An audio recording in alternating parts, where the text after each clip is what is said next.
2028ಕ್ಕೆ ಕಾಂಗ್ರೆಸ್ ಸರ್ಕಾರವೇ ಮತ್ತೆ ಅಧಿಕಾರಕ್ಕೆ ಬರುತ್ತೆ. ಬಿಜೆಪಿ ಜೆಡಿಎಸ್ ಸೇರಿದ್ರೂ ಯಾವ ಕಾರಣಕ್ಕೂ ಅಧಿಕಾರಕ್ಕೆ ಬರಲ್ಲ. ಕರ್ನಾಟಕದಲ್ಲಿ ಮತ್ತೆ ಕಾಂಗ್ರೆಸ್ ಅಧಿಕಾರಕ್ಕೆ ಬರುತ್ತೆ ಅಂತ ಸಿದ್ದರಾಮಯ್ಯ ಹೇಳಿದ್ದಾರೆ. ದ್ವೇಷದಿಂದ ರೇವಣ್ಣನ ಬಂಧಿಸಿದ್ರು ಅಂತ ಜೆಡಿಎಸ್ ಹೇಳಿತ್ತು. ಅದಕ್ಕೆ ಸಿದ್ದರಾಮಯ್ಯ ಟಾಂಗ್ ಕೊಟ್ಟಿದ್ದು, ನಾನು ಯಾವತ್ತೂ ಯಾರ ಪ್ರಕರಣದಲ್ಲೂ ತಲೆ ಹಾಕೋದಿಲ್ಲ, ಕಾನೂನಿನ ಪ್ರಕಾರ ಪೊಲೀಸರು ಕ್ರಮ ಕೈಗೊಂಡಿದ್ದಾರೆ ಅಂದಿದ್ದಾರೆ. ಕಾಂಗ್ರೆಸ್ ಪಾಳೆಯದ ನಾಯಕತ್ವ ಕಾದಾಟಕ್ಕೆ ಕ್ಯಾರೆ ಎನ್ನದ ಸಿಎಂ ಈ ಬಾರಿನೂ ಬಜೆಟ್ ಮಂಡಿಸುವ ಬಗ್ಗೆ ಮಾತಾಡಿದ್ದಾರೆ. ಫೆಬ್ರವರಿ 2ರಿಂದ ಬಜೆಟ್ ತಯಾರಿ ಅಧಿಕೃತ ಸಭೆ ಆರಂಭ ಆಗುತ್ತೆ ಅಂದಿದ್ದಾರೆ ಸಿಎಂ.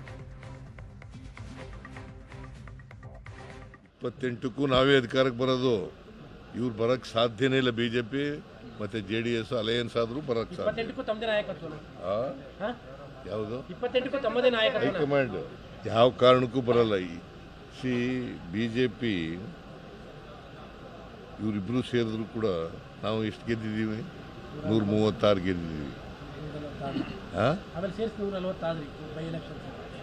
ಈಗ 140 ಆಗಿದ್ದೀವಿ.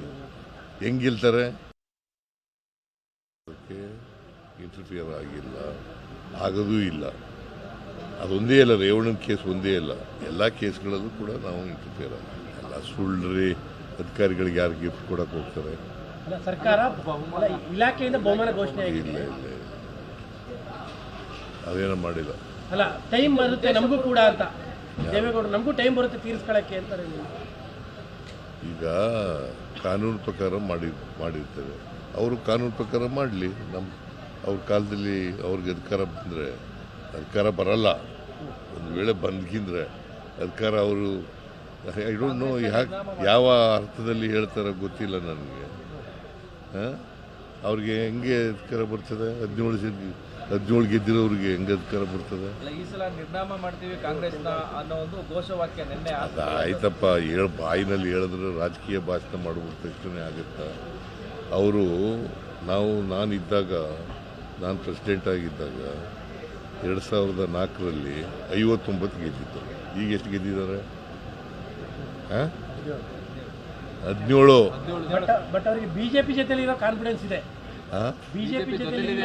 ಬಿಜೆಪಿ ಅವ್ರು ಜಾಸ್ತಿ ಗೆದ್ದು ಪ್ರಾರಂಭ ಆಗಿಲ್ಲ. ಪ್ರಿಲಿಮಿನರಿ ಚರ್ಚೆ ಮಾಡ್ತಾ ಇದ್ದೀವಿ ಫೈನಾನ್ಸ್ ಡಿಪಾರ್ಟ್ಮೆಂಟ್ನವ್ರ ಜೊತೆ.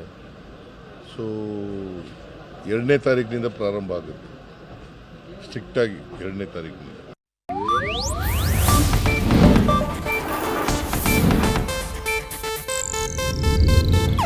ಇದು ಏಷ್ಯಾನೆಟ್ ನ್ಯೂಸ್ ನೆಟ್ವರ್ಕ್ ಪ್ರಸ್ತುತಿ.